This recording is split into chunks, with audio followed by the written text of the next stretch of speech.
पेन्शनधारकांची बजेटमध्ये पेन्शन वाढ झाली नाही, यामुळेच बजेटपासून अनेक घडामोडी फास्टमध्ये म्हणजेच अगदी पटापट घडलेल्या आहेत आणि वित्तमंत्री, पंतप्रधान तसेच काही श्रममंत्री असतील, रस्ते व वाहतूक मंत्री असतील, बऱ्याच जणांच्या भेटीगाठीसुद्धा झालेल्या आहेत. नेमक्या बजेटपासून काय काय अपडेट झाल्या तेच आपण आजच्या व्हिडिओमधून पाहणार आहोत. यामुळे तुम्हाला समजणार आहे की तुमचे EPS 95 पेन्शनधारकांची जी अपडेट आहे ती कुठंपर्यंत आलेली आहे, पेन्शन संदर्भात काय निर्णय होऊ शकतो याबद्दल अपडेट ही समजणार आहे. त्यामुळे आजच्या व्हिडिओमधून आपण हेच पाहणार आहोत की बजेट नंतर नेमक्या काय घडामोडी झालेल्या आहेत आणि या घडामोडींवरून आपल्या पेन्शनचं अपडेट कुठंपर्यंत आलेलं आहे. त्यामुळे व्हिडिओ स्किप न करता शेवटपर्यंत पाहायचा आहे. प्रत्येक अपडेट मी या व्हिडिओच्या माध्यमातून तुमच्यापर्यंत पोहोचवण्याचं काम करणार आहे, म्हणजे सांगणार आहे प्रत्येक अपडेट नेमकी कोणाला कोणी पत्र दिलं, त्या काय लिहिलं होतं किंवा याचं EPS 95 पेन्शन वाढीची जी मागणी आहे ती मागणी नेमकी कुणापर्यंत पोहोचवलेली आहे याची सर्व माहिती आपण आजच्या व्हिडिओमधून पाहणार आहोत. त्यामुळे व्हिडिओ स्किप न करता शेवटपर्यंत पाहायचे. चॅनलवर पहिल्यांदा आला असेल तर अशाच महत्त्वपूर्ण आणि गव्हर्नमेंटच्या नवीन अपडेटसोबत चॅनल सबस्क्राईब करा. त्याचबरोबर शेजारील बेल आयकॉन सुद्धा ऑन करून ठेवा, म्हणजे असेच महत्त्वपूर्ण अपडेट तुमच्यापर्यंत रेग्युलर पोहोचत राहतील. तर नमस्कार, मी पूनम आणि तुम्ही पाहत आहात पुन्हा एक नवीन अपडेट. बजेट 2026 हे डिक्लेअर झालं आणि त्यानंतर या बजेटमध्ये बऱ्याच EPS 95 पेन्शनधारकांना अपेक्षा होती की बजेटमध्ये आपली पेन्शन ही वाढ होईल, परंतु त्यांचा अपेक्षाभंग झाला आणि EPFOचा कोणताही निर्णय म्हणजेच कोणताही मुद्दा बजेटमध्ये मांडण्यात आलेला नाही. फक्त पेन्शनधारकांसाठीच नाही तर सर्वच जे पेन्शनधारक कर्मचारी आहेत यांचा कोणताही मुद्दा, मग EPFO रिलेटेड सर्व पेन्शनधारक कर्मचाऱ्यांचा मुद्दा कोणताही या बजेटमध्ये 2026च्या बजेटमध्ये मांडलेला नाही. आणि त्यानंतर मात्र EPS 95 पेन्शनधारकांच्या जे पेन्शन मागणी आहे त्याच्यासाठी वेग आला. त्याच्या दुसऱ्याच दिवशी माननीय कमांडर अशोक राऊत यांनी एक झूम मीटिंग घेतली आणि त्यांनी एक आंदोलनच डिक्लेअर केलं. 9, 10 आणि 11 तारखेला दिल्लीत जंतर मंतरला आंदोलन करणार असं त्यांनी सरकारला डायरेक्ट इशारा दिला किंवा सरकारकडे परमिशन मागण्याचं काम सुद्धा सध्या त्यांच्याकडून सुरू आहे. म्हणजे एखादं आंदोलन करायचं असेल तर 2 परमिशन घ्यावे लागतात, पोलिसांची आणि सरकारची, म्हणजे संबंधित विभागाच्या मंत्र्यांची परमिशन घ्यावी लागते. आणि त्यासाठीच सध्या आता अशोक राऊत किंवा त्यांचे बाकीचे प्रतिनिधी हे प्रयासमध्ये आहेत. परंतु 9, 10 आणि 11 तारखेला माननीय कमांडर अशोक राऊत यांनी हे आंदोलन घोषित केलेलं आहे. त्यानंतर नांदेडचे जे पदाधिकारी आहेत EPS 95 पेन्शनधारकांचे जमाडे म्हणून आहेत, त्यांनी एक लेटर लिहिलं होतं. रस्ते व वाहतूक मंत्री माननीय नितीनजी गडकरी यांना लेटर एक लिहिलं होतं. या लेटरमध्ये त्यांनी पूर्णपणे उल्लेख केला होता की EPS 95 पेन्शनधारकांची पेन्शन 7,500 रुपये करा किंवा त्यांना ही पेन्शन का गरजेची आहे, त्यांचा हा मुद्दा केव्हापासून चालू आहे, ही सर्व अपडेट त्या पत्रामध्ये त्यांनी त्या लेटरमध्ये लिहिली होती. आणि हे लेटर त्यांनी माननीय नितीनजी गडकरी आहेत जे रस्ते व वाहतूक मंत्री आहेत त्यांना हे पत्र पाठवलं होतं. त्यानंतर जे नितीन गडकरी आहेत त्यांनी स्वतः एक पत्र लिहिलं की जी EPS 95 पेन्शनधारकांची जी मागणी आहे त्या मागणीवरती अभ्यास करून त्यांची जी मागणी आहे जर उचित असेल तर त्यावरती कार्यवाही लवकर करावी आणि त्यांना योग्य तो निर्णय द्यावा असं एक छोटंसं पत्र आणि जमाडे यांचं पत्र कनेक्ट करून माननीय नितीनजी गडकरी यांनी श्रम मंत्र्यांना दिलं. त्यानंतर 2 फेब्रुवारीला हे पत्र श्रम मंत्र्यांना नितीनजी गडकरी यांनी दिलं. त्यानंतर श्रम मंत्र्यांनी त्यावेळी कोणतंही परत आन्सर दिलेलं नाही, परंतु पुढे एक अपडेट आहे श्रम मंत्र्यांची, ती पुढे तुम्हाला सांगणारच आहे.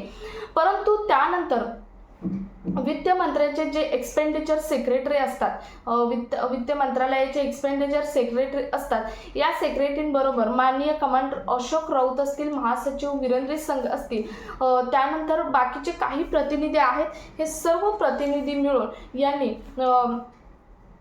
पुढचे अपडेट म्हणून म्हणजेच आता बजेटमध्ये तरी झालेलं नाही, जी निर्णय आहे तो निर्णय झालेला नाही, परंतु पुढे तरी व्हावा यासाठी माननीय कमांडर अशोक राऊत, वीरेंद्र सिंग असतील किंवा बाकीचे बरेच जे प्रतिनिधी आहेत या प्रतिनिधींनी मिळून माननीय ज्या हेमा मालिनी एक अभिनेत्री आहे किंवा त्या काही खासदार सुद्धा होत्या, त्यामुळे त्यांची भेट घेतली आणि त्यांना हे सांगितलेलं आहे की आम्हाला पंतप्रधानांशी भेट करून द्या. पंतप्रधानांशी भेट करून देण्यासाठी त्यांनी रिक्वेस्ट केलेली होती, कारण या अगोदर पंतप्रधानांशी एकदा EPS 95 पेन्शनधारकांच्या पेन्शन वाढीसंदर्भात भेट घेतली होती किंवा गाठीभेटी झाल्या होत्या.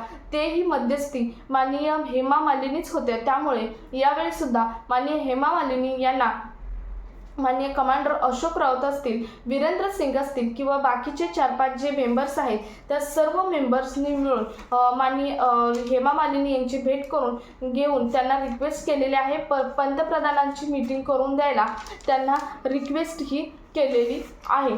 त्यानंतर ते हेमा मालिनी यांनी विनोद तावडे यांना रिक्वेस्ट केली की जे EPS 95 पेन्शनधारक आहेत ते EPS 95 पेन्शनधारकांची भेट आहे ती पंतप्रधानांसोबत करून द्यावी अशी रिक्वेस्ट विनोद तावडे यांना हेमा मालिनी यांनी केलेली आहे.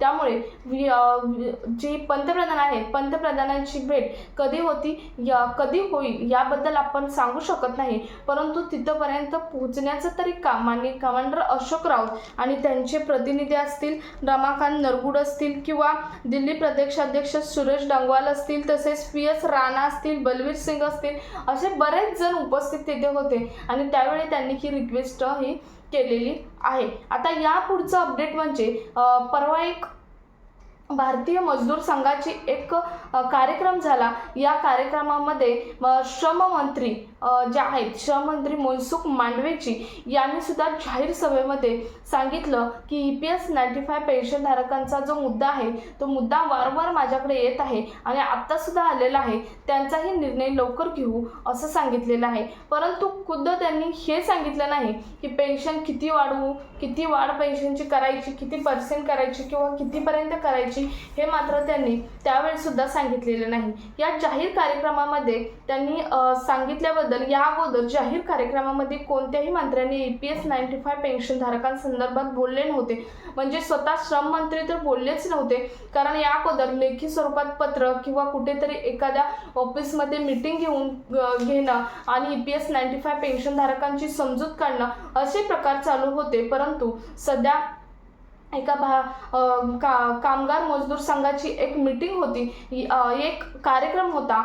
या कार्यक्रमामध्ये त्यांनी ही अनाउन्समेंट केलेली आहे आणि लवकरच त्यांची उचित मागणी पूर्ण करू असं सुद्धा सांगण्यात आलेलं आहे. त्यामुळे आता कुठेतरी EPS 95 पेन्शनधारकांना होप्स मिळत आहेत की खुद्द कार्यक्रमामध्ये जाहीर सभेमध्ये जर एखादी गोष्ट सांगत असतील मंत्री तर त्यांना पूर्ण करणं हे तितकंच महत्त्वाचं असतं. त्यामुळे मनसुख मांडवेजी यांनी आतापर्यंत न सांगितलेली गोष्ट परवा एका कार्यक्रमात त्यांनी सांगितलेले आहे. भारतीय मजदूर संघ ही एक न्यूनतम पेन्शनसाठी काम करणारी संघटना आहे आणि या संघटनेच्या कार्यक्रमामध्ये माननीय मनसुख मांडवेजी श्रम मंत्री यांनी हे अतिशय महत्त्वपूर्ण जे अपडेट आहे ते अपडेट दिलेलं आहे. तर बजेट 2026 पासून हे अगदी जवळजवळ अपडेट घडलेले आहेत. म्हणजेच तुम्हाला 5 ते 6 अपडेट आहेत EPS 95 पेन्शनधारकांसाठी पेन्शन वाढीसाठी केलेले प्रयत्न आहेत. त्यामुळे कुठंतरी आता पेन्शनचे होप्स जवळ आहेत असं प्रत्येक EPS 95 पेन्शनधारकांना वाटत असेल. सो आपण 5 EPS 95 पेन्शनधारकांचे बजेट नंतर झालेले अपडेट 4 ते 5 काय आहेत ते आपण आजच्या व्हिडिओमधून डिटेलमध्ये पाहिलेले आहेत. आता पेन्शन कधी वाढणार, काय होणार याबद्दल आपल्याला आणखीही माहिती नाही, परंतु जेवढी माहिती माझ्यापर्यंत पोहोचलेली आहे, कोणाला मंत्र्यांना कोण भेटलं, कुठे भेटलं हे सुद्धा मी आजच्या व्हिडिओमधून सांगितलेलं आहे. जेवढी अपडेट आपल्यापर्यंत पोहोचलेले आहे ते अपडेट मी तुमच्यापर्यंत पोहोचवण्याचं काम केलेलं आहे. तुमची काय यावरती अडचण असेल तर कमेंट बॉक्समध्ये नक्की विचारू शकता. हा व्हिडिओ जास्तीत जास्त EPS 95 पेन्शनधारकांपर्यंत शेअर करा. भेटूयात पुढच्या एका नवीन अपडेट सोबत. तोपर्यंत धन्यवाद.